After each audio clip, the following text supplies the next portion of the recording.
Big பாஸ்ல ஒவ்வொரு வாரமும் தங்களால் மக்களுடன் நேரடியாக பேச முடியுங்கிறத கமல் அவர்கள் ஆணித்தனமாக நம்பினார். ஏன் அவர் முதல் சீசனில் மட்டும்தான் அவர் அரசியல் கட்சி தொடங்கல, அதுக்கப்புறம் அரசியல் கட்சி தொடங்கினதுனா இதுலேருந்து நம்மளுடைய பிரச்சாரத்துக்கு இது மிகப்பெரிய அளவில் உறுதுணையாக இருக்குதுன்னு கமலஹாசன் அவர்கள் நம்பினார். பட் அவர் எலெக்ஷனில் போட்டிட்டு அவரால் வெற்றி பெற முடியல. இந்த முறை அவர் ஏதாவது ஒரு சீட்டை அவர் கொடுத்துருந்தா எம்பி எலெக்ஷனில் வெற்றி பெற்றிருப்பார். ஏன்னா அவருடைய கூட்டணி 40க்கு 40 ஜெயிக்கும் போது அவர் கண்டிப்பாக தோக்கவா போயிருப்பார், கண்டிப்பாக ஜெயிச்சிருப்பார். அப்படி இருந்தும் அவங்க கட்சிக்கு சீட்டே கொடுக்கல, ராஜ்யசபா சீட்டு கொடுக்குறேன்னு இருக்காங்க. அது கொடுக்கும்போது அது பார்த்துக்கலாம். ஏன் கமலஹாசன் விலகி இருக்கிறார் அப்படிங்கிறதுக்கு பல காரணங்கள் எடுக்கிறாங்கங்க. ஒரு சாரார் என்ன சொல்கிறாங்கன்னா, எலெக்ஷன் பீக்கில் இருக்கிற டைமே ஒரு பிக் பாஸ் தொகுத்து வழங்கினாரு, அப்படி இருக்கும்போது என்னங்க ஒரு சினிமாவை காரணம் கட்டு போவாரா அப்படின்னு ஒரு சாரார் சொல்கிறாங்க. ஆனால் இவர் பார்த்தீங்கன்னா இப்போ ரஞ்சித்தினுடைய இயக்கத்தில் நடிக்க போகிறார் அப்படின்னு பேசுகிறாங்க. அதுக்கப்புறம் வினோத்தினுடைய இயக்கம், அந்த படம் ட்ராப்புங்கிறாங்க. அது நடக்குமா நடக்காதா பல விஷயங்கள் சொல்கிறாங்க. அது மொத்தம் அவருக்கு சினிமா கைவசம் இருக்குது.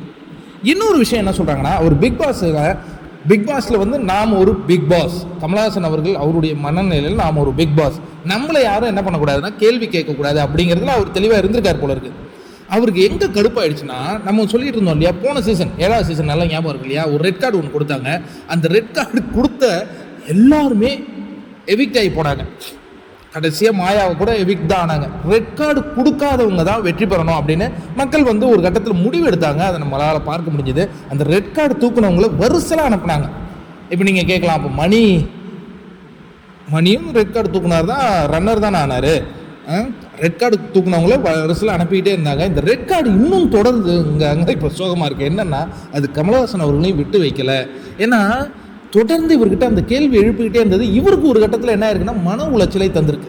இன்னொன்று, அதை இன்வெஸ்டிகேஷன்லாம் பண்ணி பார்த்து நம்ம தவறான ஒரு தீர்ப்பு கொடுத்துட்டோமோ அப்படிங்கிறது அவருக்கு இன்னும் ஒரு மிகப்பெரிய காயத்தை ஏற்படுத்தியிருக்கு. அதனால் இனி நம்ம இந்த சீசனுக்கு போக வேண்டாம். இப்போ இந்த சீசனுக்கு போகலைன்னா என்ன சொல்லுவாங்க, அப்போ கமலஹாசன் இருந்த வரையும் சூப்பராக இருக்கும்ப்பா, அவர் நல்லா ஞாயிற்றுக்கிழமையானா நியாயம் கேட்பாருப்பா, சனிக்கிழமை ஆனால் எவிக்ட் பண்ணுவார்ப்பா, மாற்றி சொல்லணும், சனிக்கிழமைனா நியாயம் கேட்பாருப்பா, ஞாயிற்றுக்கிழமையானா எவிக்ட் பண்ணுவார்ப்பா அப்படின்னு மக்கள் மீண்டும் பேசணும். அப்போ நம்ம என்ட்ரி கொடுக்கணும் அப்படின்னு நினச்சிருக்காருதா சொல்கிறாங்கங்க. அதெல்லாம் உண்மையாக பொய்யான்னு தெரில. பட் விடாது துரத்துது ரெட் கார்டு. அது மட்டும் நிதர்சனமாக உண்மையாக இருக்குது.